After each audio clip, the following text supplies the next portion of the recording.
pernah nggak sih mikir kalau di kehidupan sehari-hari itu pasti selalu terikat dengan namanya aturan. Bahkan kita makan permen di kelas aja pasti kita selalu kena. Itu dia Is, bukan cuma aturan di sekolah, aturan di rumah juga ada. Kadang kalau kita nggak patuhin bisa jadi masalah. Oh, betul banget tuh. Makanya kita tuh wajib banget tahu tentang konstitusi dan hukum-hukum yang berlaku di Indonesia. Bukan cuma buat anak hukum aja, tapi kita juga harus tahu. Sebentar. Gabriel, masuk dulu di kelas. Ini kita lanjutin lagi.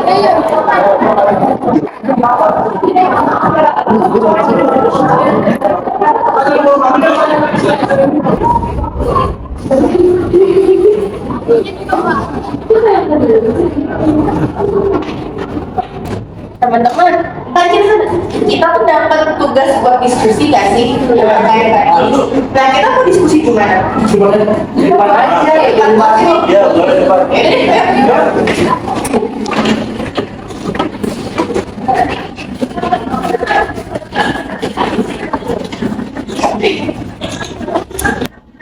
Kali kita disuruh diskusi apa sih? Konstitusi. Oh iya, konstitusi. Jadi kita mulai konstitusi ya. Jadi konstitusi itu sebenarnya ada dasar dari segala hukum yang ada di negara kita. Nah, sebenarnya nih negara kita punya nih yang namanya konstitusi, namanya Undang-Undang Dasar 1945 atau UUD 1945. Nah, UUD 1945 ini yang menjadi akar dari cabang-cabang peraturan di negara kita. Jadi bisa dibilang peraturan-peraturan yang ada di sekolah, di rumah, maupun di jalan itu berasal dari UUD 1945 juga. Nah, itu benar. Jadi UUD 1945 ini jadi dasar kehidupan bernegara kita, kayak norma dan peraturan yang ada di negara ini. Gitu ya. Tapi sebenarnya tuh kita selain Undang-Undang Dasar 1945, kita juga punya Pancasila loh sebagai dasar negara. Dan dimana sebenarnya tuh Pancasila udah termuat di dalam pembukaan Undang-Undang Dasar 1945. Yang nantinya Pancasila ini tuh sebagai dasar dalam pembuatan aturan-aturan yang ada di negara kita. Contohnya nih ya, kayak Pancasila. Pancasila kan punya bunyi yang Persatuan Indonesia. Nah, di sila itu tuh ngajarin kita untuk menghormati tentang perbedaan. Nah, itu pentingnya kita harus saling menghormati. Walaupun kita berbeda-beda dan memiliki nilai yang berbeda, kita dalam Pancasila ini juga memiliki nilai yang berbeda. Jadi Pancasila sama UUD 1945 itu kayak pasangan ya? Kayak Kenaro Candidates? Nggak kayak gitu juga kali, tapi sebenarnya ada benernya. Pancasila dan Undang-Undang Dasar 1945 itu tuh kayak pasangan yang saling melengkapi dalam pembuatan peraturan yang ada di negara kita ini. Nah, ngomongin soal aturan, sebenarnya banyak juga aturan yang kita buat sendiri. Kayak kesepakatan, misalnya tuh piket kelas hari ini, itu wajib dilaksanakan setelah pulang sekolah kan. Nah, ya kita bisa milih jadwalnya sendiri, jadi kita bisa bersihin bareng deh. Bener sih, kita harus bikin kesepakatan. Kalau enggak, yang ada kita nggak kompak, malah bakal ribut sendiri. Kayak waktu itu, kita bikin kesepakatan kita nggak boleh main HP waktu belajar. Nah, kesepakatan ini itu berdasar pada nilai-nilai hukum yang sudah ada. Pemerintah juga sering bikin kesepakatan loh. Contohnya kalau misalnya mereka bikin kesepakatan harus disepakati oleh pemerintah daerah dan juga DPRD. Jadi meskipun kelihatannya sederhana, kita tuh harus ya bikin kesepakatan biar ada aturan dan tanggung jawab yang kita jalani bersama. Tapi ngomong-ngomong ya soal peraturan, kalian tahu gak sih kalau misalkan ada hierarki perundang-undangan?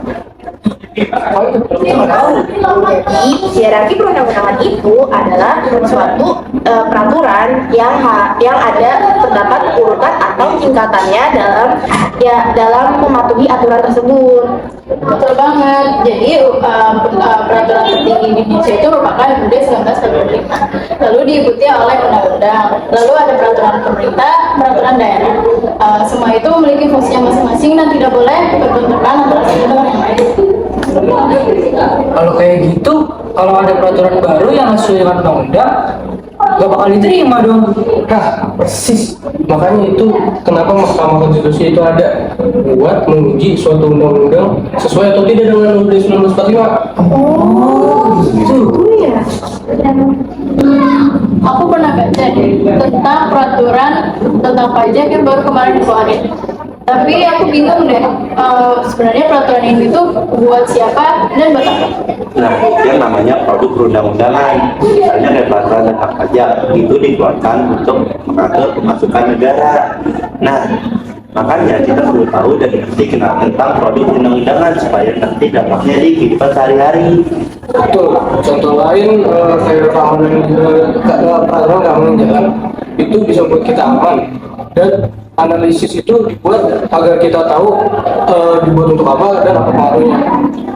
Jadi analisis perundang-undangan itu sebenarnya penting ya, biar kita tuh jadi lebih tahu tentang aturan itu dibuat kenapa, dan jadi kita lebih paham supaya kita bisa mengikuti lebih tentang peraturan itu.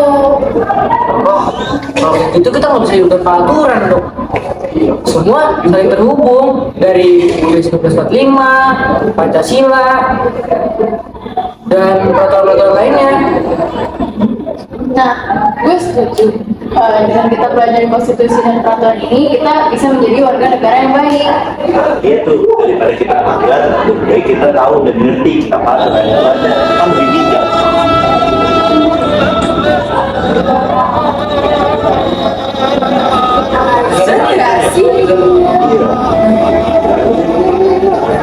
Apa pengen sholat?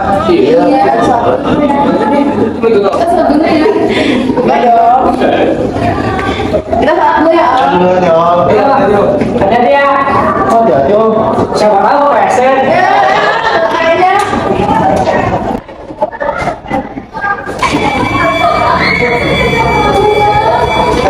Udah nih, kita beres-beres terus pulang yuk. Ayo, bentar, piket dulu. Kalian berdua emang jangan hari ini kita piket. Ya. Iya bener gitu dong.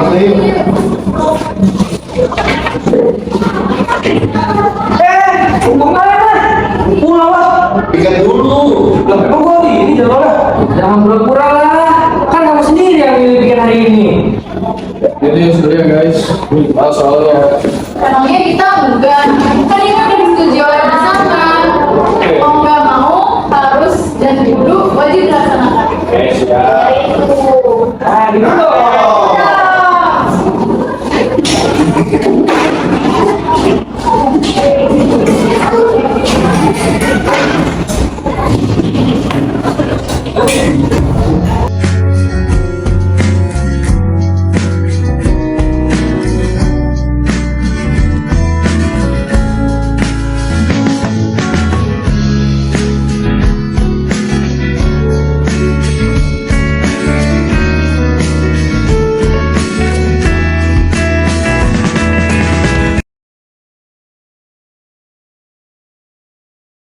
Ya, jadi kesan dan pesan dari mini drama yang kita buat adalah yang pertama kesannya kita sangat senang ya karena kita dapat mengetahui pelajaran baru yaitu tentang konstitusi dan undang-undang dasar yang ternyata berlaku di Indo itu sangat banyak. Nah, untuk pesannya semoga remaja-remaja muda kayak kita ini tetap tertarik untuk mempelajari juga hukum-hukum yang ada di Indonesia dan nggak tutup mata dengan hukum-hukum yang berlaku di negara kita sendiri. Kayak gitu aja. Nah, menambahin juga, jadi yang bisa kita ambil itu di kehidupan kita sehari-hari itu harus ada yang namanya aturan ya, karena tanpa adanya aturan nggak mungkin ada terciptanya keharmonisan, tentram dalam kehidupan kita. Ada yang mau nambahin lagi? Ya, jadi sekian dari kami, semoga dapat bermanfaat juga untuk siapapun yang melihatnya. Wassalamualaikum warahmatullahi wabarakatuh.